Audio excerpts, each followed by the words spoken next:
Thanks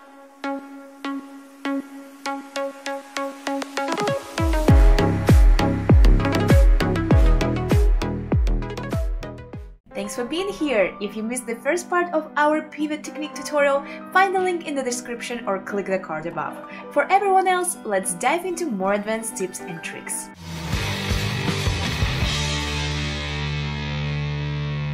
The next thing that I noticed, like some people do, after they did this first step successful, forward step successful, the person who goes backwards put like a lot of weight on their heel, and they kind of try to arrive fully on the leg. What I feel is very good to try and very beneficial for a lot of dancers is kind of feel that your weight is not like 100% on the leg, but more maybe like 75, and other like 25% stays on the other leg. So for example, when you go backward, you see my weight is kind of in front.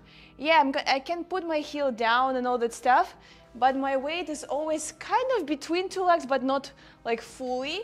Instead of going fully to the back leg, and then that person needs to take all of your weight and bring it to yourself. So let me show if with the distance, if I put all of my weight back on a backward step. So I bring all my weight back, and that person needs to push me forward, pull me forward. And then we have this like struggle.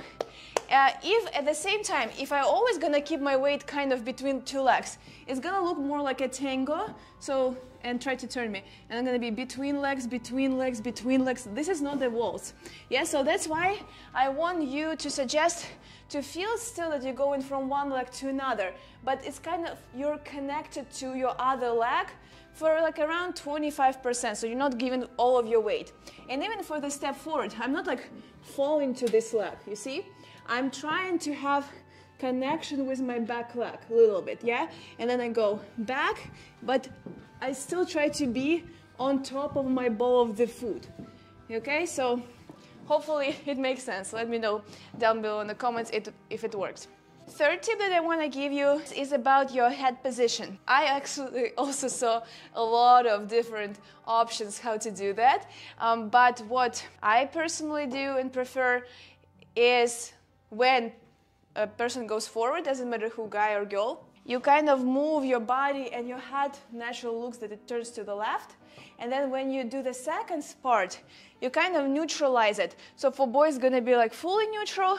For girls, it's gonna be like little, like your nose gonna go slightly that way, slightly to the right, like looking around his shoulder, like this. It's gonna help you to turn. And then you do it again, and you lead your nose with your elbow, and then you slightly look this way. So why I feel this is a good thing to do, because it's gonna help you to turn around. Otherwise, if I'm staying here and I look at him, I don't feel that this head position helps me to turn. If I'm turning my body and look around him this way, I kind of go past. I pass, yeah. And then next thing, why I don't want to keep my head more to the left here, because in this case I'm gonna go to his arm and he's gonna feel a lot of weight.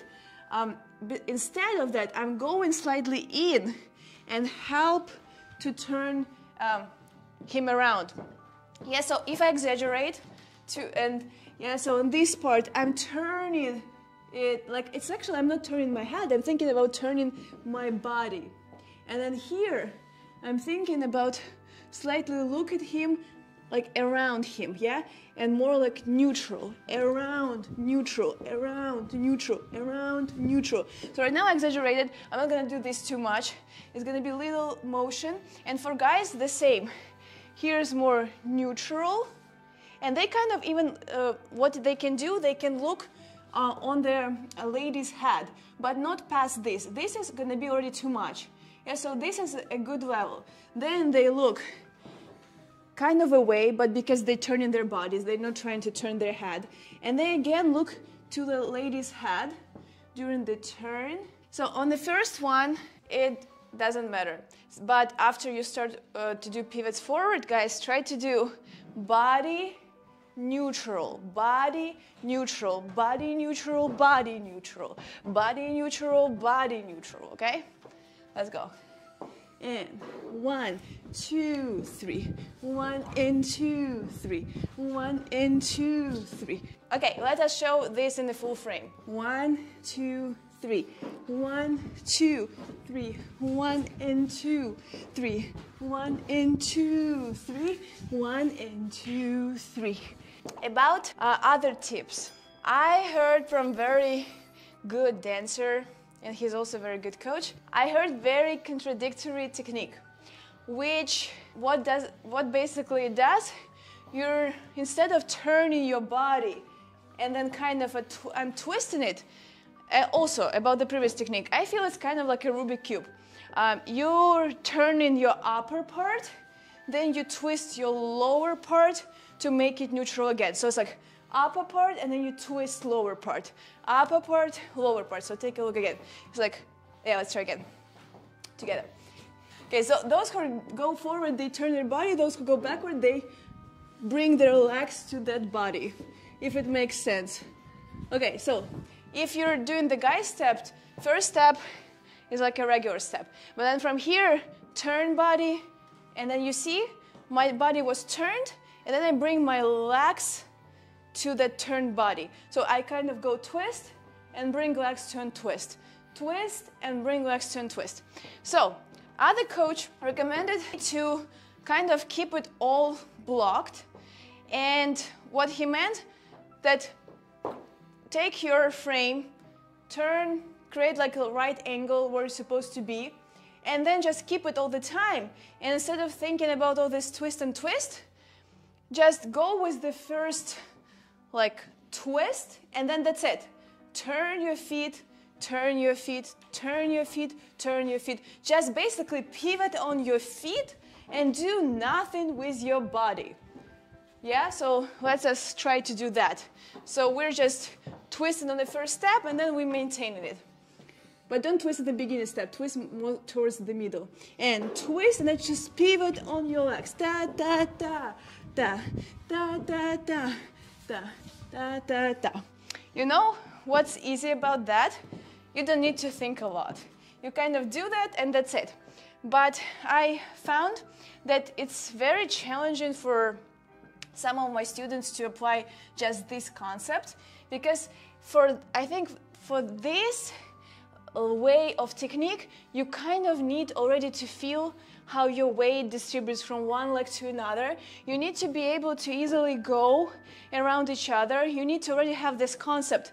Who goes forward, who kind of opens the way. Because again, if for example he goes forward and I goes backward with him, he's not gonna be able to pass me unless I'm kind of going like this way and open him a door, yeah? So all these concept about not going fully on your front leg and then on your back leg, then I think you can apply it because naturally you already have all this twist around, and maybe his point was to not to turn that too much. Maybe it was like many turns and it didn't look clean. So I think, guys, for you, try to apply all of that, even if it's contradictory, and see what works for you. There are so many other things that we can do in natural pivots, but basically I think this is the most main one that you can start off.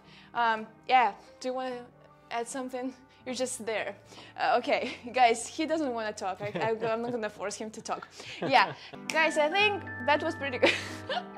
Okay, come here to me. Guys, it's not that I don't want to talk to you or am mute. It's that I'm not a dance coach. I haven't danced professionally in a long time. People love you dancing. I do occasionally have opinions on it, but it's not. It's outside of my profession. It's outside of my common language, what I typically talk about.